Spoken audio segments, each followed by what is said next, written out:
Who are you? I am Kurt. From? Chicago. From? Kalamazoo, Michigan. From? From New York. From Flosstradamus. Flosstradamus in the middle. Let's go. And Kurt, who do you have beside you? This is my best friend Josh right here. Hello, Josh. Hey, how's it going, Nardwuar? Right off the bat, what's the importance of the Flow Zone show? Oh my God. Flow Zone was a TV show I did when I was like 17 in Kalamazoo, Michigan. And it was all the local rappers in Kalamazoo that used to battle rap. And I was the DJ for them on public access. It's pretty crazy. Flosstradamus, I got a gift for you here. The house sound of Chicago. This is the history of Chicago house. What can you tell the people about these artists here? Well, right here, Steve So Curly, Jack Your Body is probably the best house song ever. And actually, out of all the levels of house music, Jack House is one of my favorite of the genres of house music, personally. Yeah. And this particular record also has all the BPMs on it for you guys to use.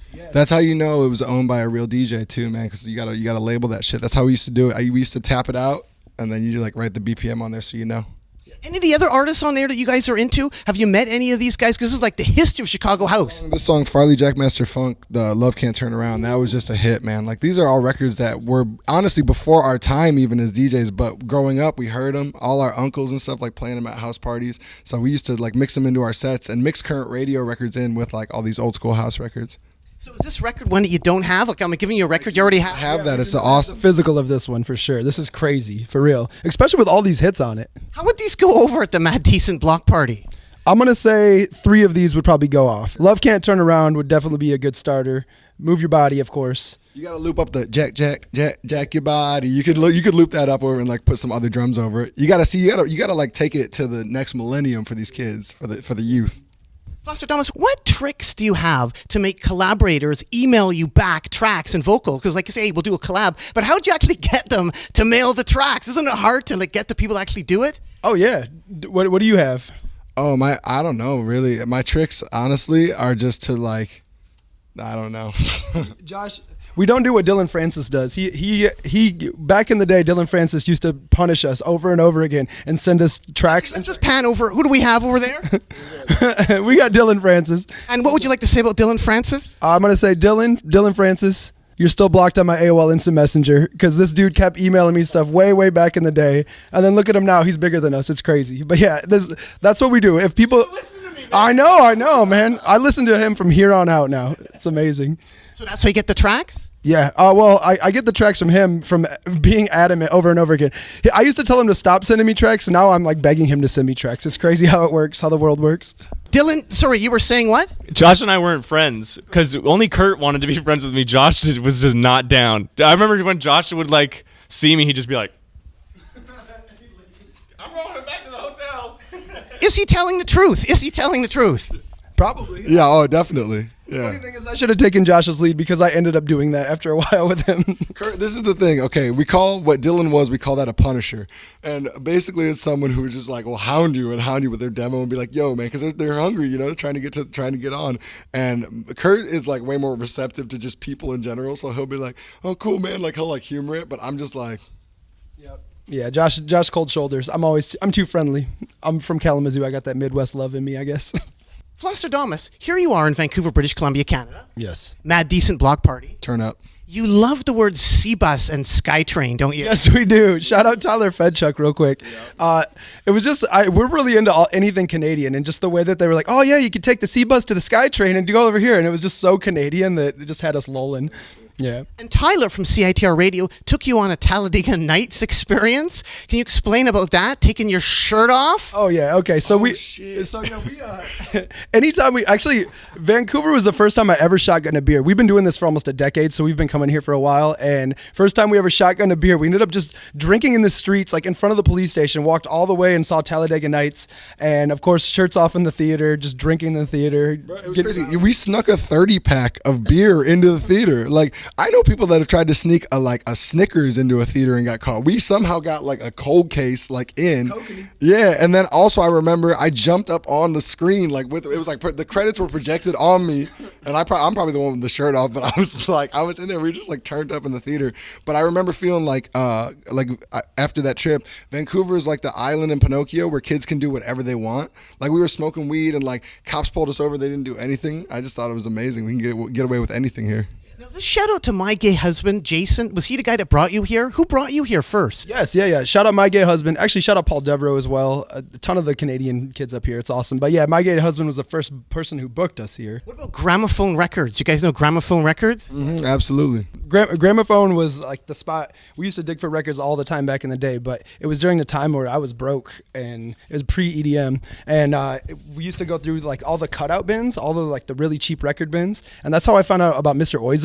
They had like a 25-cent record of like Flat Beat back in the day, and like we used to get all the hood, because Gramophone Records is like one of the best house music record shops in all of Chicago, but they always had like a hip hop section that no one ever touched. So like 25 cents, I was finding out about Little John, all these like crazy like southern hip hop artists back in the day when I was younger. It's crazy. Wizards Are Epic. Wizards Are Epic is a song that my band Hyper Viper has that is probably the fastest song in the history of the world. And yeah, it's epic. And you were a drummer? Yes, I was a drummer in Hyper Viper. And you guys played Slutfest. Yes, we did play Slutfest. Wow, throwback, yes. And you also played on Chick-A-Go-Go, the cable access TV show, and I have a gift for you, the Chick-A-Go-Go CD. Yes. What can you tell people about Chick-A-Go-Go? So Chick-A-Go-Go was Chicago public access again. I've been on a lot of public access shows apparently, and I'm trying to get there. MTV, I see you. Anyway, Chick-A-Go-Go was a public access show, and it was just a dance party for kids. But for some reason, they like brought all these like punk bands and like underground bands on it to perform for these little kids. And yeah, Hyper Viper was asked to play it. We played it. There were little kids in like tutus dancing around us. It was awesome. And Josh, what bands was your dad in? My dad was in a Talking Heads cover band called Access. What tunes did they cover? All Talking Heads? Yeah, all Talking Heads, all the great 80s hits, man. It was awesome. I actually felt really proud of him when I found that he was in a Talking Heads cover band. It's kind of rare. What has he told you about that, and how did you find out? He didn't tell you? No, he didn't tell me, but I noticed we always had like tons of Talking Heads cassettes and records all around the house, and I just asked my mom once, I was like, why do we have so much Talking Heads like memorabilia? And she was like, oh, your dad's like a huge Talking Head, and he always like he had all the stuff, and he played in a band that covered their songs, so that was it. Are there any tapes at all you can sample? You could sample your dad doing the Talking Heads? I wish, oh my God, I wish so much. It'd be awesome. There's no recorded material, but he did tell me he got a lot of pussy from it, so it was cool. Kalamazoo is pretty amazing. Bruno's Pizza? Martini's Pizza? What can you tell people about those? Muhammad Ali? I'm gonna go with I'm gonna just take it back just to Bruno's Pizza in general. I gotta shout out Bruno's Pizza.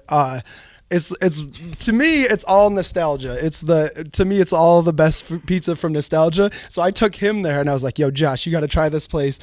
He tried it, and he told me it tastes like roller rink pizza. Okay, I let his dad order. We went as a family. It was me, Kurt, his mom, and dad. I was like, yeah, I'm going to let the man of the house order this pizza. And he was like, we're going to get the hamburger pizza. And I knew once he said hamburger, I was like, we're in business. And then he brought it, and it was pretty much cardboard with some dry meat. Yeah, but if you're in Kalamazoo, check out Bruno's. I know he's hating. It's good. Don't do that. And I shouted out Martini's because that's where Muhammad Ali ate. Martini's. You know Martini's in Kalamazoo? I do. Yeah, Martini's is actually really good too. I get more of the eggplant parm there. I don't get the pizza, and it's an amazing place as well. I didn't know Muhammad Ali ate there though. Yeah, he did. I knew that. I went there once. But yo, for real, that place can knock you out. I could see why he went there, man. It's crazy. You also like It's It ice cream? Yes. Oh my God, I do. And we were just in San Francisco 2 days ago, and I didn't get an It's It, which is sad. I'm crying on the inside. But I heard for the fall season they released exclusive pumpkin It's Its, and I didn't even get one. And one thing really quickly, we went to the It's It factory once, just like right before a flight. It was like it's really close to the airport. You have to make a special call for that. We're Flosstradamus. We want to visit the factory. We called in. No, we just like run off the highway. We saw the sign. We went over. They were closing. They like turned the sign to close, and the woman saw the desperation in our eyes and came out with like 2 hands full of It's Its, like more than we could eat, and gave them to us for free. So shout out It's It for real. That was awesome. Josh, it's important to note that Doug's is closing. Hot Doug's. What can you tell people about Hot Doug's closing and Hot Doug and the guy behind the counter and the lineup? Please explain the Hot Doug's experience. Hot Doug's experience is, first off, you got to get ready to wait. So you're going to wait about a hot 30 minutes to 45 minutes to get your hot dog. You got to have cash too, because that's all it takes.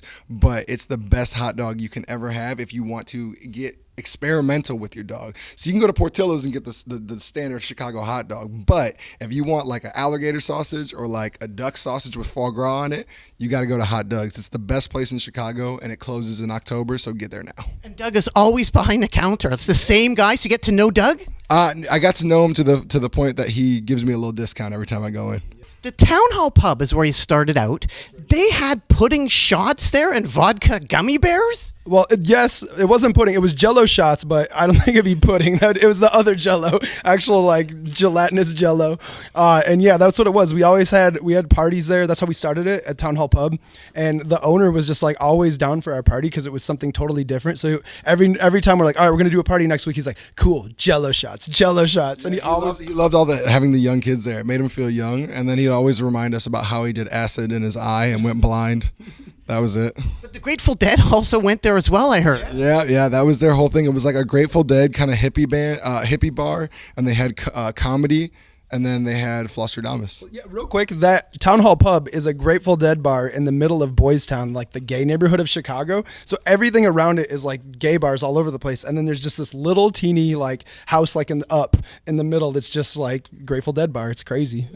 Shout out to Julia, Chris, and Sam. Yes, sir. Yo, they kept us really faded, and they kept everybody having a good time. I'm gonna shout out Marianne as well. She was part of that crew too. Yeah, she's actually the one that gave us the night. What can you tell the people lastly here about Sharkula, the legend Sharkula from Chicago? Yeah, that guy, he was always like, we would see his tags always like all over the metro. See, because I grew up in the south suburbs, so when I come to the city, I take the metro train, and I'd always see like Sharkula. Hello, my name is Sharkula. And finally, I got there, and he's just like a street hustler. Like he's always like he's a rapper sort of, and like a poet sort of, and a DJ sort of, and he always has these tapes, and so he just hustles tapes. And I mean, he'll say like $10 or like $5, but I guarantee you can get one of those tapes for like $1 or a sticker or anything you want to trade, man. He's just a street dude in Chicago. Two other things about him, actually. Yeah, he's like a street dude. There's like urban legend that he's homeless or not, but the cool thing is every mixtape you get of his is original because he walks around the city just rapping into like a little recorder, and he just like makes these mixtapes while he walks, and then he'll take it out and sell you it. It's pretty cool. Flosstradamus, anything else you want to add to the people out there at all? Hoodie boys, hoodie girls, hoodie nation, we love you guys. Thank you so much for making this shit happen. Nardwuar, we're a huge fan of yours, man, so it's an honor to even be on the show. Well, thanks so much for caring. Really appreciate it. Yes, I'm going to say for real, we made it now that we've done this. Thank you. Awesome. Hey, we're on Nardwuar. And why should people care about Flosstradamus? Why should people care? Because we've been doing this for 10 years, and we have something to say over those 10 years. I think that's why people should care. We have a movement going, man. Shout out the Hoodie Nation for real. This is crazy. Yeah. Well, thanks so much, Flosstradamus. Keep on rocking in the free world and do. Turn up.